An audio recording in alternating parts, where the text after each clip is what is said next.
আপনি কি জানেন গর্ভাবস্থায় আপনার সামান্য একটি ভুলের কারণে আপনার গর্ভস্থ সন্তানের অক্সিজেন সরবরাহ বাধাগ্রস্ত হতে পারে, এমনকি ক্ষতিগ্রস্ত হতে পারে বাচ্চার স্বাভাবিক বুদ্ধিও। ভুলভাবে শোয়ার কারণে আপনি কি মাঝরাতে পিঠের ব্যথায় ছটফট করছেন?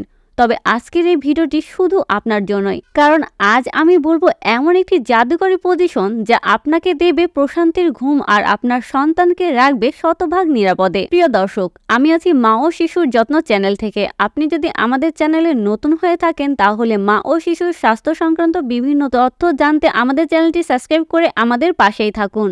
মা হওয়া পৃথিবীর সবচেয়ে সুন্দর অনুভূতি, কিন্তু এই সময়ে নিজের আর সন্তানের সুরক্ষায় আমাদের থাকতে হয় বাড়তি যত্নে। গর্ভাবস্থায় ঘুমের সমস্যা খুবই সাধারণ, কিন্তু শোয়ার সঠিক নিয়ম না জানলে তা মা ও শিশুর উভয়ের জন্য বিপদ ডেকে আনতে পারে। চলুন জেনে নিই ডাক্তাররা কোন পজিশনকে সবচেয়ে নিরাপদ বলেছেন। অনেকেই ভাবেন চিত হয়ে শোয়া আরামদায়ক, কিন্তু মনে রাখবেন গর্ভাবস্থায় দ্বিতীয় ট্রাইমিস্টার থেকে চিত হয়ে শুলে জ্বরের পুরো ওজন আপনার শরীরের প্রধান রক্তনালীর ওপর পড়ে। এতে আপনার রক্তচাপ কমে যেতে পারে, মাথা ঘুরতে পারে এবং সবথেকে ভয়ের ব্যাপার হলো আপনার সন্তানের কাছে ঠিকমতো রক্ত ও পুষ্টি পৌঁছাতে বাধা পায়। তাই ভুলেও বেশিক্ষণ চিত হয়ে থাকবেন না। অনেকেই প্রশ্ন করেন উপর হয়ে শুয়ে থাকা কি সম্ভব? প্রথম কয়েক সপ্তাহ হয়তো সমস্যা হয় না, কিন্তু পেট বড় হওয়ার সাথে সাথে উপর হয়ে শোয়া অসম্ভব এবং অনিরাপদ হয়ে পড়ে। এটি আপনার জরায়ুতে অপ্রয়োজনীয় চাপ সৃষ্টি করে।